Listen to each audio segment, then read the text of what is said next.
Hey guys, welcome back to my channel Barasat girl mum dot Nandini. তো আজকের এই ব্লগটা কিন্তু অনেক দিন আগের একটা ব্লগ। মানে আমি সত্যি কথা বলতে ভাবিনি যে এটা কখনো আমি আপলোড করব, কিন্তু আজকে আমি যখন গ্যালারিটা ঘাঁটছিলাম তো তখন আমি গ্যালারিটা মানে চেক করছিলাম কী কী আছে, পুরনো কী কী আছে যেটা অপ্রয়োজনীয় সেটা রাখবো না। তো তখন আমার এই ভিডিওটা আমি পেলাম। তো এই জায়গাটা থেকে তোমরা সত্যিই ভাবছো যে আমি কোথায় দাঁড়িয়ে আছি। হ্যাঁ, অবশ্যই, কারণ চারপাশে তো শুধু দেখো এই যে সেই কী বলে খাল পাড়, তারপর নদী নালার মতো জায়গা। তো তোমরা ভাবছো এর মিডিলে আমি কি করছি, আর সামনে দেখতে পাচ্ছ একটা জায়গা থেকে ধোঁয়া উঠছে, ওটা কিন্তু একটা ইট ভাটা, বুঝতে পেরেছো? তো আমি তোমাদের ডিটেলস বলি।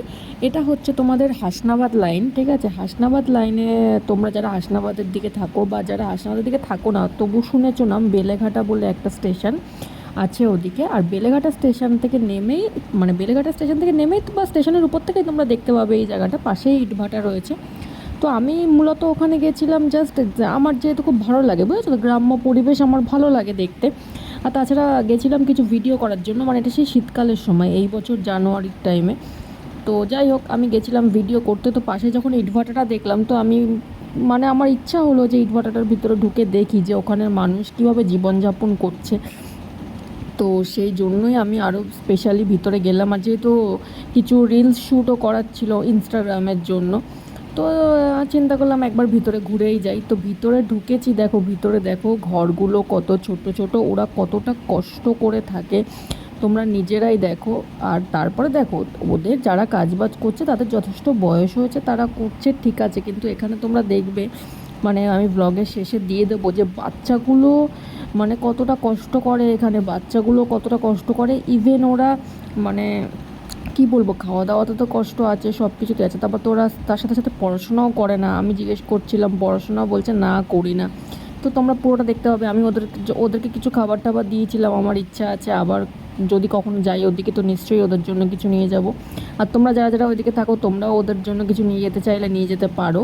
তার কারণ হচ্ছে কি, ওখানে কিন্তু আশেপাশে দোকান অনেকটা দূরে হবে, সেই কারণে তোমাদের কিন্তু তোমরা যেখান থেকে যাবে সেখান থেকেই ওদের জন্য খাবার টাবার কিনে নিয়ে যেও, তাহলে তোমাদের সুবিধা হবে। আর অচেনা জায়গায় যেহেতু, তো এই দেখো ওদেরকে এবার আমি ডাকছি, দেখো ওরা কিন্তু চলে আসছে সব। দেখেছো কত ছোট ছোট, ম্যাক্সিমাম হয়তো 2.5-3 বছর কি 4 বছর বয়স হবে। ফার্স্টে ওরা লজ্জা পাচ্ছিল, কিন্তু তারপর কিন্তু আমার সাথে ভালোই ফ্রেন্ডলি হয়ে গেছে, তোমরা দেখলেই বুঝতে পারবে। আর যেহেতু আমি আগে বললাম যে এই ভিডিওটা আমার আপলোড করার কোনো ইচ্ছা ছিল না, সেই কারণে ভিডিওটা অত ভালোভাবে ক্যাপচারও করিনি। তো তোমরা দেখো ভিডিওটা।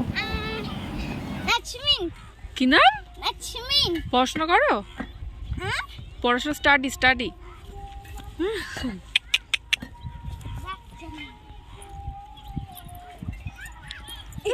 তোমার নাম কি? পূজা। পূজা? ওরে বাপরে, হাই। তোমার নাম কি? রাজু। রাজু? ওরে বাপরে। তো দেখতেই পেলে ওরা কিন্তু ভীষণই ভালো। আর দেখতে পাচ্ছ আমার সাথে কিন্তু সেলফিও তুলছিল। আমি তোমাদেরকে ফটোগুলোও দেখাচ্ছি, দেখো।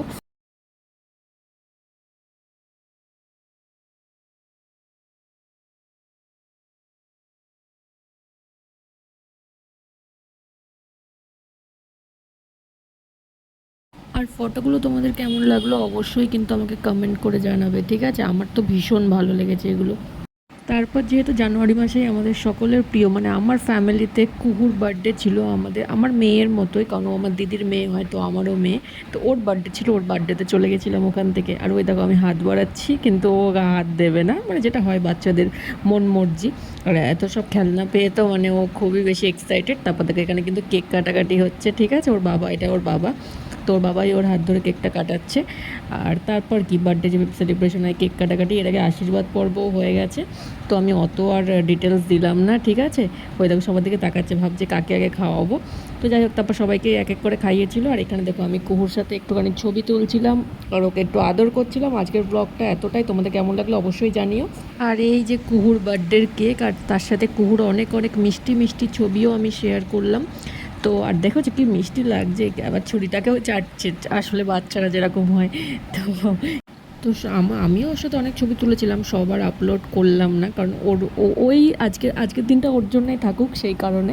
আর আজকে খুবই ভালো দিন ছিল, সকালে গেছিলাম ইটভাটাতে, আর তারপর কুহুর বার্থডেতে চলে গেলাম। তো আজকের মতো এতটাই, আমার ব্লগটা এখানেই এন্ড করলাম। তোমাদের কেমন লাগলো অবশ্যই জানিও। আর এভাবেই আশীর্বাদ করো বড়রা যারা, আর যারা আমার সমবয়সী তারা আমাকে অনেক অনেক ভালোবাসা দিও। আবার দেখা হবে নতুন কোনো ব্লগের সাথে। Tata, bye bye, love you all, take care.